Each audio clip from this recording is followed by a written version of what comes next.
a une croix sur Jésus. Il arrive.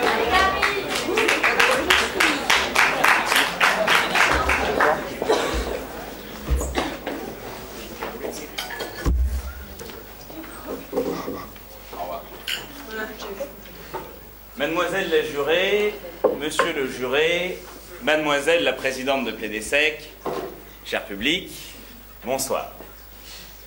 Alors, je vais m'adresser plus particulièrement à mes amis chrétiens qui sont là ce soir. Je vous en supplie, ne faites pas comme toutes ces femmes juives ou musulmanes, s'il vous plaît, ne vous voilez pas la face. Les temps sont durs, les temps sont très très durs. Il y a le mariage gay, il y a le pape qui démissionne, il y a Brigitte Bardot qui affiche complet. C'est pas votre saison.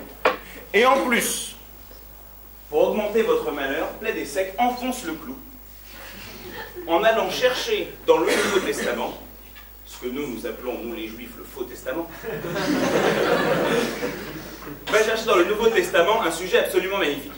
En effet, dans l'Évangile selon saint Matthieu, dans l'Évangile selon saint Matthieu, alors saint Matthieu, je ne sais pas si vous savez, mais c'est le pseudonyme de Simon Bensoussan. Parce que pour ceux qui ne le savaient pas, toute la bande, ils étaient juifs. Jésus était juif. Enfin, évidemment qu'il était juif, c'est-à-dire que le mec, il pense que sa mère est vierge, et avec ses copains, il fait une secte que seuls les gens comme Foucault le Poutre ont encore l'absurde idée de suivre. Et il y a même les gens comme Julien qui sont même prêts. Alors... Saint Matthieu, disais-je, a écrit dans son évangile « Et Pilate, voyant qu'il ne gagnait rien, prit de l'eau et se lava les mains devant la foule, disant « Je suis innocent du sang du juste. » Alors là, je précise pour Charles, je fais une voix de prêtre exprès, parce que c'est la Bible. Et Jésus répondit... Je ne suis pas un spécialiste des voix de prêtre. Et Jésus répondit, puisque c'est comme ça, je fais une croix sur mes vacances de Pâques. Admirez l'ampleur de cette phrase qui vient résonner de nos jours, à nos oreilles, à l'oreille de nos plus grands philosophes et de Pierre-Adrien Justice, qui, entre deux chopes bien baveuses, se demande, pour être laïque, faut-il faire une croix sur Jésus? Je suis tout perdu. Alors, en fait, ça a été mal imprimé, donc il me manque un bout. On voit bien qu'il y a deux types de laïcs. Voilà, parce que le laïc, il faut bien que vous compreniez. C'est le type, il a l'air gentil, il a l'air de rien vouloir faire à personne, mais en réalité, c'est un pervers. C'est-à-dire que lui, comment vous dire?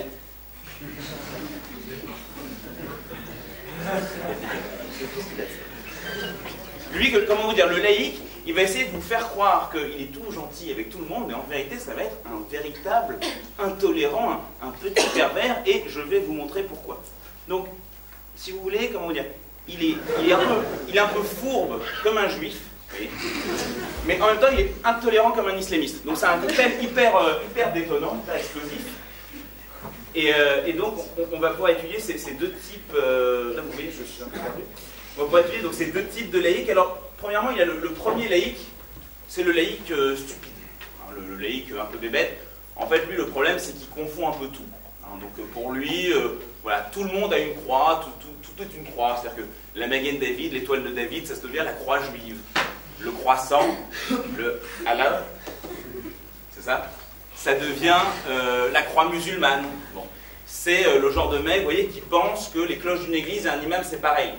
Du coup, quand il est en vacances au Caire, au Club Med, quand il entend l'imam sur son minaret, il pense qu'il y a un fidèle qui est en train de lui donner un coup dans les couilles, vous voyez, donc c'est un délire un peu spécial. Donc, lui, bon, c'est un peu le degré zéro de la théologie, si vous voulez. C'est-à-dire qu'il est vierge de toute pensée. C'est d'ailleurs lui que Madonna décrit dans sa fameuse chanson « Laïque Virgin ». Le laïc idiot, Le laïc idiot, le laïc qui confond tout. Bon, il fait pire que faire une croix sur Jésus. Il gribouille partout, on ne comprend plus rien. Voilà. Et le message du Seigneur devient inaudible. Et cette situation arrange parfaitement donc, le second type de laïc, le laïc fourbe, qui est le laïc dit de Strasbourg. Alors là, attention, ça va devenir un petit peu plus technique, je dis ça pour les épsis qui sont dans la salle. Pourquoi de Strasbourg? Alors, ce qu'il faut que vous sachiez une chose, c'est que l'Alsace a une particularité assez unique en France, c'est qu'elle pratique le concordat. Le concordat, alors je précise pour Julien Sorel, c'est pas quand une fille met son string à l'envers. Elle se retrouve avec le concordé. C'est...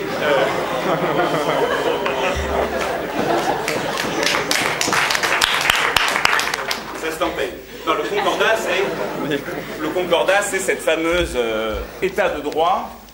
C'est vraiment un état de droit, les juristes pourront m'aider.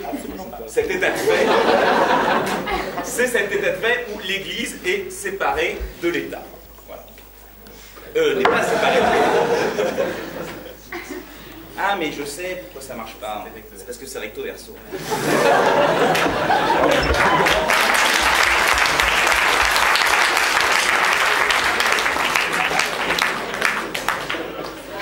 Mais franchement, c'est pas mal.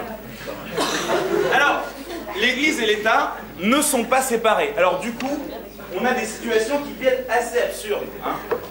Les élèves en Alsace, Salim Jernit par exemple, alors, il n'est pas là, mais il est plus strasbourgeois qu'arabe, ça veut dire, suivent des cours de morale laïque.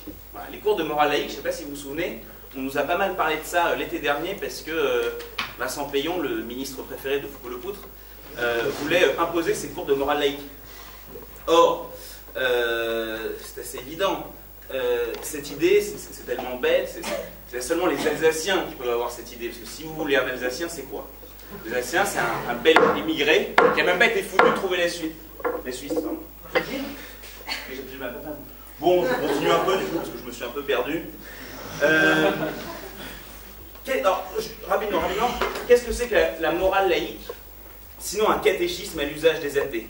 Parce que derrière cet égalitarisme de façade, il y a une vraie volonté de tuer Dieu et avec lui le Christ. Donc le laïc fourbe, il veut recrucifier le Christ. Bon. Et alors peut-être que cette vision est tenable, mais moi en tout cas je ne suis pas d'accord. Il ne faut quand même pas oublier qu'un athée, c'est quelqu'un qui est assez intelligent pour ne pas croire en Dieu, mais tout de même assez con pour ouvrir sa gueule. Merci beaucoup.